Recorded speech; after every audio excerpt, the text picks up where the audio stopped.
attack. Additionally, the shooter is dead of an apparent self-inflicted gunshot wound. To be clear, 6 total tonight died, 1 including the perpetrator. And I'm sorry, 6 total was shot tonight, 1 including the perpetrator. No words can describe this act of evil, a man who takes the life of others who are innocent. And no words can fill the void that has been left by this tragedy. Our hearts break for the families and friends of the victims. We pray for the swift and safe recovery of the injured. The horrific crime reminds us all how easy it is to gain access to a gun. Gun violence has scarred so many neighbors and ripped apart too many families across this entire country. And we will continue the fight to do all we can to protect our city. But tonight we mourn for those who were killed. And we pray for the families as they go through this painful moment. And as I stated, 5 innocent people were shot. And the perpetrator was shot. We will continue to do what we do as a city, and that's fight to protect innocent New Yorkers. At this time, I'm going to turn it over to the Police Commissioner of the City of New York, Commissioner Tisch. Thank you, sir. The information that I'm about to provide is preliminary and subject to change. At 6:28 p.m., the 911 call center started receiving multiple 911 calls for an active shooter inside of 345 Park Avenue at 52nd Street in Manhattan. What happened next is under an active investigation, and details are still coming in, but here's what we know so far. Surveillance video shows a male exit a double-parked black BMW on Park Avenue between 51st and 52nd Streets, carrying an M4 rifle in his right hand. He walks towards the building's entrance. That individual was seen exiting the BMW alone. The building's security camera footage shows the shooter enter the lobby, turn right, and immediately open fire on an NYPD officer. He then shoots a woman who took cover behind a pillar and proceeds through the lobby, spraying it with gunfire. He makes his way to the elevator bank, where he shoots a security guard who was taking cover behind the security desk. One additional male is shot in the lobby, per his own statement from the hospital. The shooter then calls the elevator, which opens in the lobby. A female exits that elevator, and he allows her to walk past him unharmed. He goes up to the 33rd floor, which is route and management, and begins to walk the floor, firing rounds as he traveled. One person was struck and killed on that floor. He then proceeds down a hallway and shoots himself in the chest. In total, we have 5 victims shot, our officer and 4 other innocent civilians, plus the shooter. The shooter is believed to be Shane Tamura, a 27-year-old male with a Las Vegas address. The vehicle he exited is registered in Nevada to Mr. Tamura. Inside of that vehicle, officers found a rifle case with rounds, a loaded revolver, ammunition, and magazines, a backpack, and medication prescribed to Mr. Tamura. The vehicle was searched by our bomb squad and found to be clear of any explosives. The initial investigation shows that Mr. Tamura's vehicle traveled cross-country through Colorado on July 26th, then Nebraska and Iowa on July 27th, and then in Columbia, New Jersey, as recently as 4:24 p.m. today. The vehicle entered New York City shortly thereafter.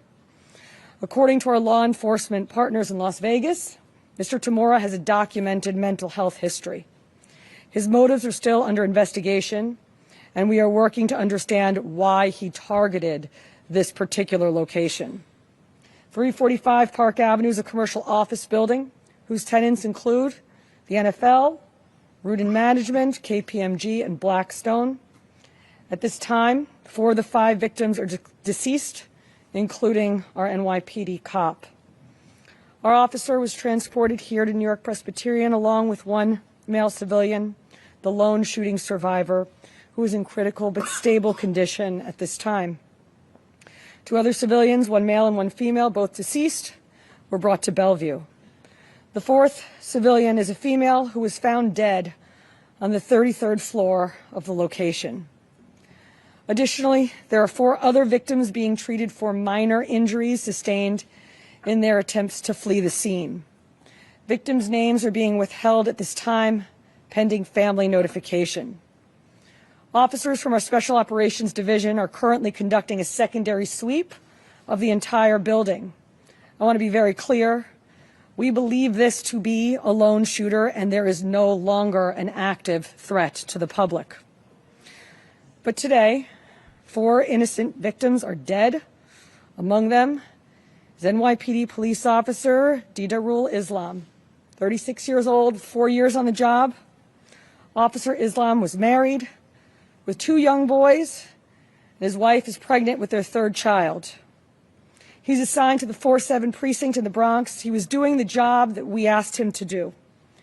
He put himself in harm's way. He made the ultimate sacrifice, shot in cold blood, wearing a uniform that stood for the promise that he made to this city. He died as he lived, a hero. I want to extend my profound sympathies to all of the victims and their families, and to the brave NYPD cops who today lost a brother. There are still many questions that we have to answer, and we will answer them. But for now, our city is in mourning for the innocent lives lost. May their memories be a blessing. Pat. Sorry. Patrick Hendry, President of the PBA. This is a devastating night for our city, for our police department. Pure evil came to the heart of our city and struck innocent people. And one of our police officers who were protecting those people. We lost 4 people tonight in our hero brother who gave his life for this city.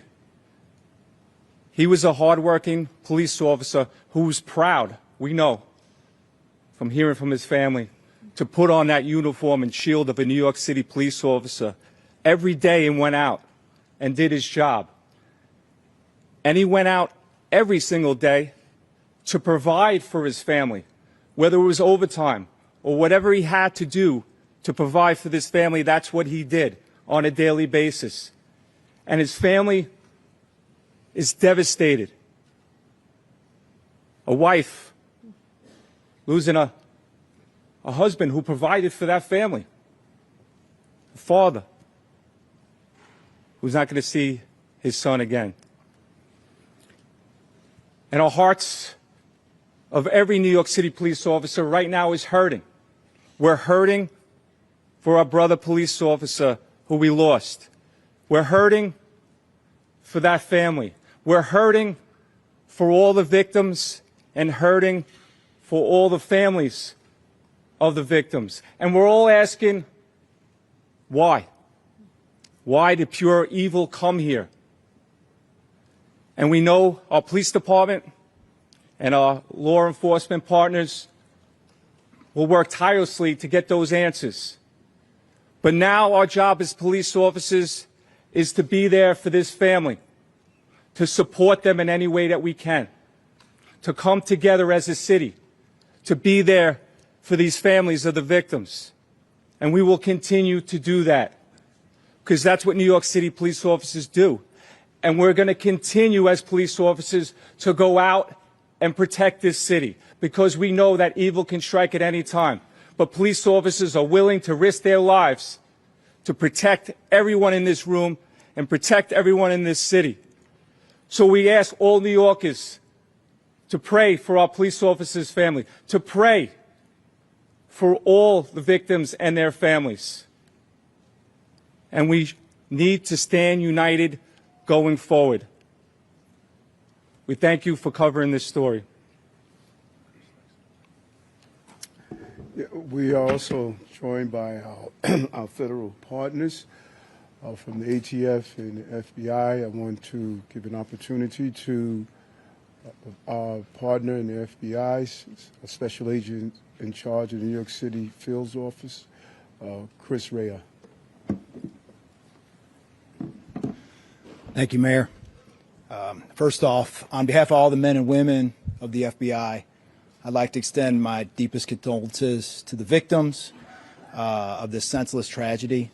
And also personally, I want to extend my condolences to the police commissioner. And just please know, ma'am and Mr. Mayor, that you have the full force of FBI New York and the full force of FBI to get to the bottom of the answers. Upon learning of the incident this evening, FBI agents immediately deployed to the scene to assist our NYPD partners. While this remains an NYPD investigation, the FBI's New York office stands ready to provide any and all resources to assist our partners. Initial checks of our internal systems have not revealed any information about the subject. But when and if more information becomes available, we will share what we can, when we can, with the public. Thank you. Okay, we're going to do some on-topic questions, folks. Someone at CNN, please. Just a quick question about the police officer. When he was standing in the lobby, did he have a chance to fire his weapon at the shooter, or was it completely ambushed? And also, when the shooter got to the floor, approximately how many people were on that floor, and what were they doing? All of this information is under active investigation. Videos are being reviewed. And as this investigation continues to unfold, we'll be able to answer those questions. But right now, it's an active investigation. Miles, Commissioner, if you could just talk about, he was working paid detail there. To people who might not know what that means, and was he the only officer working that paid detail there? I believe that there were 2 officers in the building working paid detail assignments in different parts of the building. And what is that? People, may say he's on his day off working in uniform. Paid detail is a program that we have set up at the police department that allows companies to hire officers in uniform to provide extra uniform security.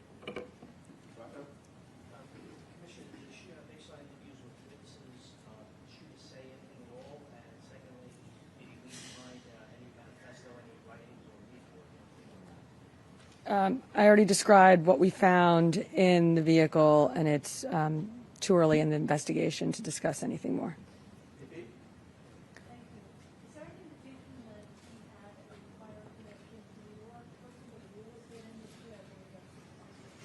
As I said, too early in this investigation to tell, but nothing that we have seen preliminarily. Commissioner, can you talk about what the medication was that was found in the vehicle? I cannot. Can you speak about any prior law enforcement contact you may have had? I cannot, other than to say that our partners in Las Vegas made us aware of a mental health history. Yes, Steve? What's your girl?